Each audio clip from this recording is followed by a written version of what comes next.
एक बार की बात है, रायगढ़ नामक रियासत में राजा भैरव सिंह रहा करते थे। उनकी एक बेटी भी थी जिसका नाम अलका था। राजकुमारी अलका बहुत ही चालाक और घमंडी स्वभाव की थी।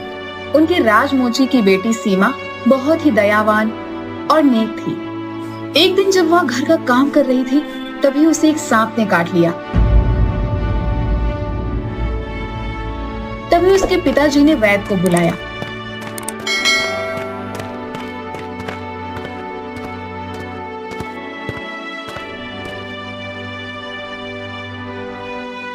सांप का जहर खून में चला गया है। बस किसी चमत्कार से ही ये ठीक हो सकती है। सब उसे ठीक करने की आशा छोड़ देते हैं। महल की राजकुमारी अलका सीमा की हम उम्र की ही थी, लेकिन वह सीमा का बहुत मजाक उड़ाती और उसे लंगड़ी कहकर बुलाती थी।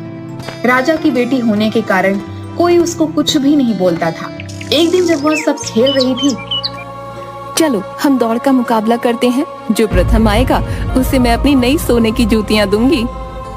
उसकी बात सुनकर सभी सहेलियां बहुत खुश हो जाती हैं। सीमा अपने पैरों की खराबी के कारण कभी ऐसे खेलों में भाग नहीं ले पाती थी। क्यों लंगड़ी, तू नहीं खेलेगी? देख ले, तुझे सोने की जूतियां नहीं चाहिए? राजकुमारी की जूतियां पाने के लालच में सीमा भी दौड़ के लिए तैयार हो गई। राजकुमारी की जूतियां तो सोने से बनी है। ऐसी जूतियां तो मैं सपने में भी नहीं पा सकती।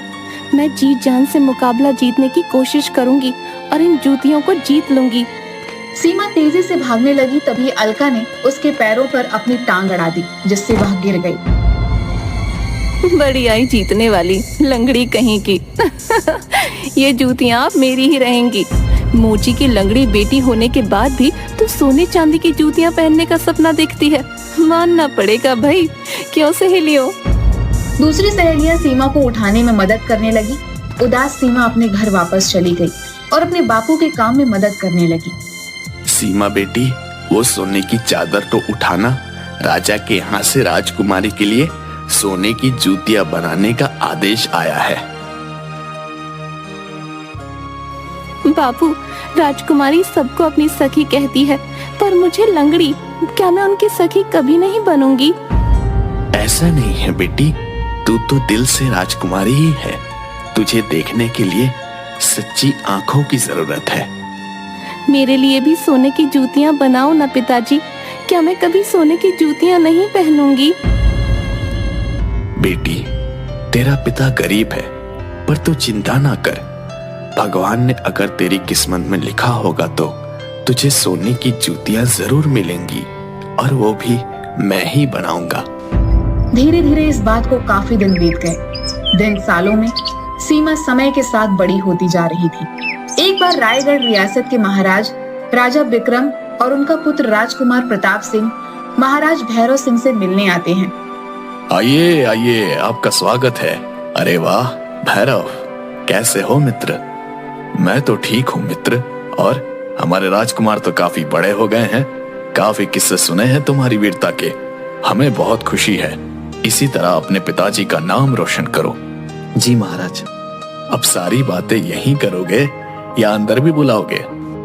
माफ करना मित्र, आओ ना, अंदर आओ। इसके बाद सब अंदर चले जाते हैं। तभी राजकुमार को कहीं से लड़कियों की हंसने की आवाज आती है। वो उस आवाज के पीछे जाने लगते हैं। तभी उन्हें सब खेलते हुए दिखाई देती हैं। लेकिन सीमा चुपचाप बैठकर एक घायल कबूतर को दाना खिला रही होती है। अरे, तुम उन लड़कियों के साथ खेलती क्यों नहीं? इस घायल कबूतर के साथ क्यों समय बिता रही हो? ये परिंदा अपना दर्द किसी से नहीं कह सकता। मुझे इसका दर्द दूर किए बिना चैन नहीं मिलेगा। ये सुनकर राजकुमार सीमा को देखकर मुस्कुराने लगते हैं। लेकिन तभी राजकुमारी अलका राजकुमार प्रताप के पास आकर उनसे उनका परिचय मांगती है। आप कौन हैं? मैं रायगढ़ रियासत का राजकुमार प्रताप सिंह हूँ। मैं इस राज्य की राजकुमारी हूँ। आपसे मिलकर खुशी हुई। राज्य घूमना चाहेंगे हमारे साथ? अगर आप चाहती हो तो क्यों नहीं। ठीक है, हम कल आपको राज्य भ्रमण पर ले चलेंगे। ठीक है, कल पिताजी को भी सूचित कर दूंगा। उन्हें भी आपका राज्य देखने की बहुत इच्छा थी। यहाँ आने से पूर्व वो यही बात कर रहे थे कि समय मिला तो वो जरूर नगर भ्रमण पर निकलेंगे। हमने सुना है आपके राज्य में अद्भुत नदियां और हिरणे हैं। इसके बाद वो वहां से चले जाते हैं। सीमा कबूतर को हाथ में लिए आगे बढ़ जाती है। अगले दिन महाराज विक्रम सिंह और राजकुमार अलका के साथ राज्य में घूमने निकलते हैं। तभी गांव के बच्चे अलका को देख उत्साहित होकर उसके पास आ जाते हैं। इतनी हिम्मत कि हमारी कीमती पोशाक को तुमने छुआ? बदतमीज! सैनिकों, 10 कोड़े लगाओ इसे। और बाकी तुम याद रखो सभी, जब तक हमारी सवारी निकल ना जाए घुटनों के बल बैठ जाओ। क्या तुम्हें पता नहीं हम कौन हैं? राजकुमारी के आगे जाते ही सीमा लंगड़ाते हुए वापस आती है। कैसे हो भाई? लो ये पानी पियो। लाओ तुम्हें हल्दी का लेप लगा देती हूँ, जल्दी ही ठीक हो जाओगे। तुम्हारा क्या नाम है? क्या तुम मेरी जीवन संगिनी बनोगी? मैं एक राजकुमार हूँ। देखिए, मेरी शादी का फैसला सिर्फ मेरे पिताजी ही लेंगे, ये मेरा विषय नहीं। वैसे भी आप जान लें कि मैं बचपन से विकलांग हूँ। ये कितनी सच्ची और दयालु है। मेरी पत्नी को ऐसा ही होना चाहिए। पिताजी, मैं इससे शादी करना चाहता हूँ। बेटा, मैं अमीर गरीब में कोई फर्क नहीं करता। अगर तुम्हें ऐसा लगता है कि ये लड़की तुम्हारी जीवन संगनी बन सकती है तो मैं कल ही इसके यहाँ रिश्ता भिजवा दूंगा। दूसरी तरफ अलका महाराज विक्रम सिंह की बातें सुन ली। यह बात सुनकर राजकुमारी अलका को बहुत बुरा लगा। महल वापस आने पर वह बोली, राजकुमार, शायद आपको पता नहीं, सीमा लंगड़ी है। उसका एक पैर बड़ा और एक पैर छोटा है, जो साधारण रूप से चल भी नहीं सकती। जिंदगी की दौड़ में आपका साथ कैसे दे पाएगी? शारीरिक कमी से मुझे कोई फर्क नहीं पड़ता राजकुमारी। आत्मा की सुंदरता ही सबसे बड़ी खूबसूरती होती है। मुझे ये लड़की बहुत पसंद है। मैं इसके साथ कदम से कदम मिलकर चलूंगा। राजकुमार, क्या मैं आपके योग्य नहीं? क्या वो साधारण लड़की मुझसे ज्यादा रूपवान है? देखो राजकुमारी, अपनी जीवन संगिनी के अंदर कई तरह के विशेषताएं देखना चाहता हूँ। मेरे लिए शारीरिक सुंदरता का कोई मूल्य नहीं। अगर ऐसा है तो आपको उसकी परीक्षा लेनी चाहिए। कोई ऐसा मुकाबला कराना चाहिए जिससे उसकी असली विशेषता का पता चले। हाँ, तुम्हारी बात तो ठीक है। तुम ही बताओ, हमें किस चीज का मुकाबला करवाना चाहिए कि हम जान सके उस लड़की में कितनी हिम्मत और वो सुख दुख का बोझ किस हद तक उठा सकती है। ठीक है राजकुमार, हम लंगड़ी टांग की प्रतियोगिता करवाएंगे। सीमा का एक पैर खराब है, इसके बावजूद अगर वो प्रतियोगिता में भाग लेने को तैयार हो जाती है और जीत भी जाती है, इसका मतलब कि वो रानी बनने के योग्य है। लेकिन बदले में अगर वह न जीती तो आपको मुझसे विवाह करना होगा। मैं तैयार हूँ, लेकिन मुझसे विवाह करने के लिए तुम्हें भी इस प्रतियोगिता में भाग लेना होगा। अगर तुम जीत गई तो मैं तुमसे विवाह कर लूंगा। अलका मन ही मन सोचती है, लंगड़ी टांग प्रतियोगिता का मुकाबला कराना ठीक रहेगा। सीमा की एक टांग तो खराब है, वह इस मुकाबले में कभी भी जीत नहीं पाएगा। मेरा विवाह तो राजकुमार से ही होगा। सुबह होते ही अलका महाराज को इस बात की सूचना देती है। पिताजी, राजकुमार प्रताप सिंह विवाह के लिए लंगड़ी टांग प्रतियोगिता करवाना चाहते हैं। यदि सीमा इसमें जीत गई तो वो उससे विवाह कर लेंगे, वरना मेरी जीत तो पक्की है। मैं ही बनूंगी उनकी अर्धांगिनी।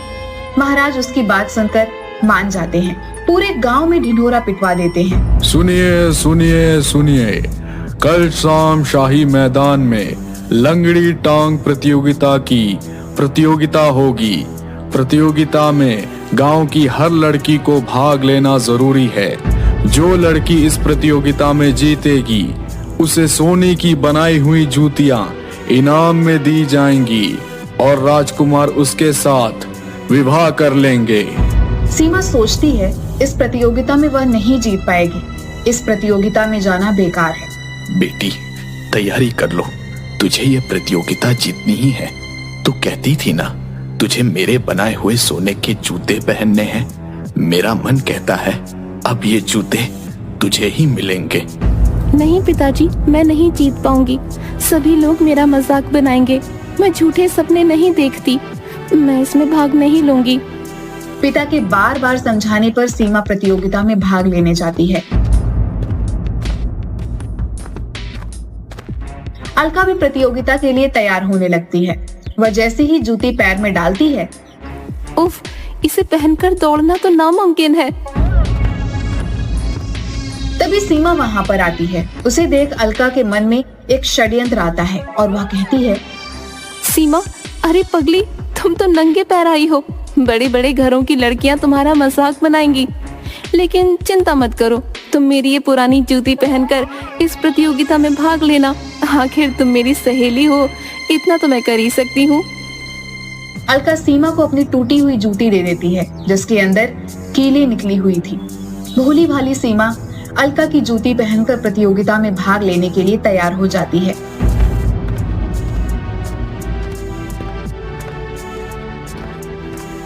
राजकुमारी कितनी अच्छी हैं, कितना ख्याल रखती हैं।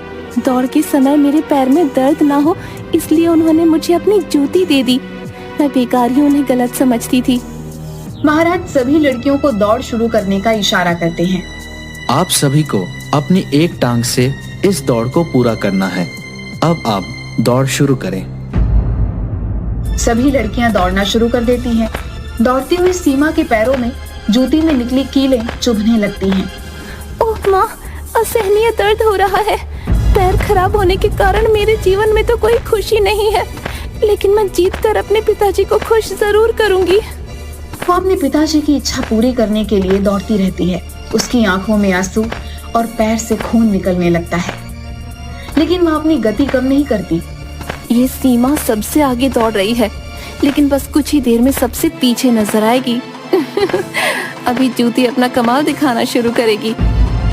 अलका मन ही मन पूरी तरह से निश्चिंत होती हुई धीरे धीरे दौड़ते हुए चलती है। उसकी नजर सीमा के पैर पर पड़ती है और वह हैरान हो जाती है कि जूती के बाहर काला काला खून बह रहा होता है, लेकिन सीमा की गति पहले से भी तेज हो गई होती है। ये क्या हो रहा है? ये सीमा क्या ही प्रतियोगिता जीत जाएगी? क्या इसका विवाह प्रताप सिंह से हो जाएगा? मेरे पैरों में दर्द हो रहा है, बाकी लड़कियां भी रुक गई हैं। आखिर ये सीमा क्यों नहीं रुक रही? आखिरकार सीमा प्रतियोगिता जीत जाती है, और जब उससे पूछा जाता है कि वह यह प्रतियोगिता कैसे जीती और विकलांग होने के बाद भी उसके दौड़ की गति इतनी तेज कैसे थी, तो वो कहती है, मैं सभी को बताना चाहती हूँ, मेरी जीत का कारण है राजकुमारी अलका। यदि उन्होंने अपनी कीलों वाली जूती मुझे नहीं दी होती तो मुझे दर्द नहीं होता। इस दर्द के कारण मैं जल्दी से जल्दी इस प्रतियोगिता को पूरा कर लेना चाहती थी। अलका शर्मिंदा होकर अपना सर झुका लेती है और राजकुमार प्रताप सिंह, सीमा, इस लंगड़ी टांग प्रतियोगिता के जीत के इनाम सोने की जूतियों के साथ मैं ये ऐलान करना चाहता हूँ कि मैं तुम्हें अपनी पत्नी बनाना चाहता हूँ। क्या तुम्हें कोई ऐतराज है? राजकुमार, मैं एक साधारण लड़की होने के साथ साथ विकलांग भी हूँ। आपके लिए उपयुक्त जोड़ राजकुमारी अलका ही है। अरे बेटी, तुम तो बिल्कुल सामान्य तरीके से खड़ी हो। ये तो चमत्कार है, मेरी सीमा ठीक हो गई है। सीमा अपनी टांग देखने के लिए जूती उतारती है तो वो हैरान रह जाती है, क्योंकि उसकी टांग बिल्कुल सामान्य हो गई थी। कीलों के लगातार चुभते रहने से सांप का पुराना जहर उसके खून के साथ बाहर निकल गया था। राजकुमारी, तुमने तो मेरी जिंदगी बदल दी। अगर तुम नहीं होती तो मेरी टांग ठीक नहीं होती। देखा बेटी, मैंने कहा था ना, मेरा दिल कह रहा था ये सोने की जूतियां अब तू ही पहनेगी। जा बेटी, राज कर अब। तू जीवन की हर दौड़ में हमेशा जीतते रहेगी। अलका मन ही मन शर्मिंदा होती गई। सीमा, राजकुमार का सही जोड़ तुम ही हो। तुम्हारे आगे आज खुद को मैं बहुत छोटा महसूस कर रही हूँ। मैंने जानकर तुम्हें टूटी जूतियां दी थी ताकि तुम हार जाओ। मुझे माफ कर दो सखी। राजकुमारी ने सीमा को गले से लगा लिया और सीमा की शादी राजकुमार के साथ हो जाती है, जिससे राजकुमार उसे अपने हाथों से सोने की जूतियां पहनाता है।